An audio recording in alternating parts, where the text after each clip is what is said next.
నమస్తే, welcome to D5 news. నా పేరు సూర్య.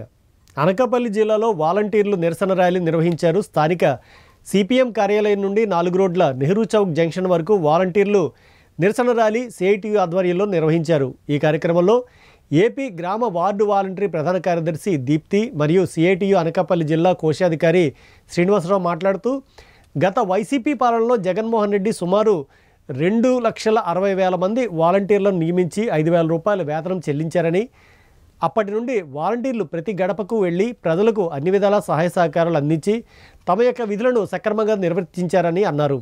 ప్రభుత్వం మారిన తర్వాత వాలంటీర్లను కూటమి ప్రభుత్వం తొలగించిందని ఆవేదన వ్యక్తం చేశారు. వాలంటీర్లను తక్షణమే విధుల్లోకి తీసుకోవాలని, బాకీ పడ్డ 4 నెలల బకాయిలను 10,000 రూపాయల వేతనము కల్పించాలని కోరారు. లేని ఎడల రాష్ట్రంలో వాలంటీర్లు ప్రజా సంఘాలను కలుపుకొని ఉద్యమం చేపడతామని హెచ్చరించారు.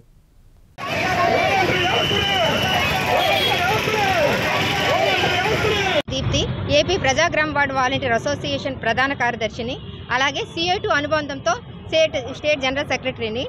అయితే గత 5 సంవత్సరాలుగా, అంటే జగన్ గారి ప్రభుత్వం వచ్చిన దగ్గర నుంచి మేము వాలంటీర్స్గా పనిచేస్తున్నాం.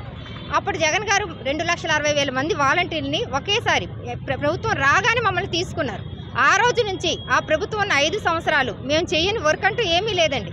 కరోనా వచ్చిన దగ్గర నుంచి, లేకపోతే పెన్షన్ల విషయం అవనివ్వండి, సర్టిఫికేట్ల విషయం అవనివ్వండి, ఏదైనా సరే మేము ముందుకు వచ్చి మేమే దగ్గరుండి ప్రతి ఇళ్లకు చేర్చాం. ఆ రోజు నుంచి ఈ 5 సంవత్సరాలు ప్రభుత్వం ఉన్నంత వరకు కూడా.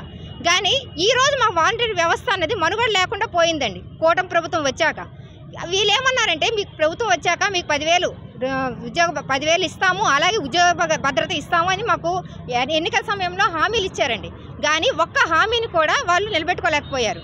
అంటే ఇప్పుడు ఈ ప్రభుత్వమే కాదు, హామీలు నమ్మి మేము నెక్స్ట్ ఎవరికి వేసినా ఇంకా ఏ ప్రభుత్వం కూడా ఇదే చేస్తుంది మాకు.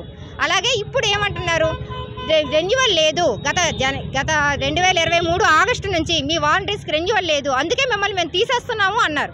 మరి 2023 నుంచి రెన్యువల్ లేదు, ఓకేనండి. ఆ విషయం మీకు తెలియదా అండి? కొత్త ప్రభుత్వం వచ్చాక మీ ఎవరికి తెలియలేదా? 2023 నుంచి 2024 వరకు మాకు జీతాలు ఎలా పడ్డాయి? అసలు జీతాలు ఇచ్చారు, ఓకే. అప్పుడంటే వాళ్ళకి తెలియదు. 2024లో ఎలక్షన్ టైంలో మన వైసీపీ ప్రభుత్వం అనేది పక్కకుంది. అప్పుడు 2 నెలలు ఎలక్షన్ కమిషనరు మా వాలంటీర్ వ్యవస్థను చూసుకున్నారు. మరి అప్పుడు ఎలక్షన్ కమిషనర్ వారికి తెలియదండి రెన్యువల్ లేదు, జీతాలు వేయకూడదు అనే విషయం. తర్వాత కొత్త ప్రభుత్వం వచ్చిన తర్వాత ఆగస్టు 9వ తేదీన బాల వీరాంజనేయులు గారు ప్రెస్ మీట్ పెట్టి ఏం చెప్పారు, మీకు వైసీపీ ప్రభుత్వం మోసం చేసింది, మీకు రెన్యువల్ చేయలేదు, అందుకే మీకు ఇన్ని రోజులు మేము జీతాలు వేయలేకపోతున్నాం. కానీ మేము మాత్రం ఖచ్చితంగా రెన్యువల్ లేని దాన్ని రెన్యువల్ చేసి చూపిస్తాము, మీకు ఉద్యోగ భద్రత కల్పిస్తాము, మీకు 10,000 జీతం పెంచుతాము, వాలంటీర్ వ్యవస్థ ఉంచుతామని అతనే ప్రెస్ మీట్లో చెప్పారు. మరి ఇప్పుడు ఏటైపోయిందంటే అది ఆ హామీ కూడా, అంటే గెలిచిన ముందు ఇచ్చిన హామీ నెరవేర్చరు, గెలిచిన తర్వాత ఇచ్చిన ప్రెస్ మీట్లో చెప్పిన హామీ నెరవేర్చరు. అంటే వాలంటీర్స్ ఎలాగైనా బయటికి రారు. ఎలాగా 2 నెలలు అయిపోయిన తర్వాత చెప్పాము వాళ్ళకి, అంటే ఉన్నారు మిమ్మల్ని ఉంచుతాము అంటే కొంచెం సైలెంట్ అవుతారు. ఇంకో 2-3 నెలల తర్వాత వాలంటీర్ వ్యవస్థ లేదు అంటే ఇంకా వాళ్ళు బయటికి రారు అనే నిర్ణయంతో చక్కగా చెప్పేశారు.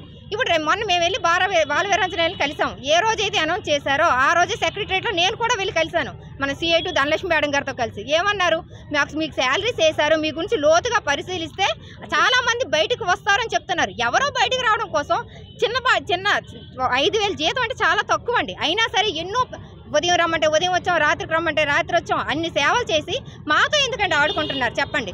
వాలంటీర్లు అయితే ఇంక ఊరుకోవండి, ఖచ్చితంగా ధర్నాలకు దిగుతాం. మాకేం వద్దు, మీరు ఇచ్చిన హామీలు మీరు నిలబెట్టుకోండి, మీరు ఇస్తానన్న 10,000 జీతం మాకు ఇవ్వండి, ఉద్యోగ భద్రత కల్పించండి, రిజైన్ చేసినా చేయని ప్రతి ఒక్క వాలంటీర్ని తీసుకోండి.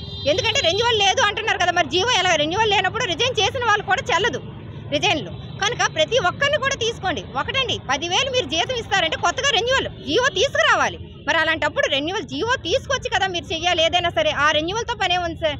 ముఖ్యంగా చంద్రబాబు నాయుడు గారు, మా ముఖ్యమంత్రి గారు చెప్తున్నామండి, దయచేసి కొత్త రెన్యువల్ తీసుకోండి. ప్రభుత్వానికి ఒక జీవో తీసుకురావడం కష్టం కాదు కదండి. పాత గవర్నమెంట్ తీసుకొచ్చింది, అలాగే మీరు కొత్త జీవోని తీసుకొచ్చి మమ్మల్ని మళ్ళీ ఉద్యోగులుగా తీసుకోండి.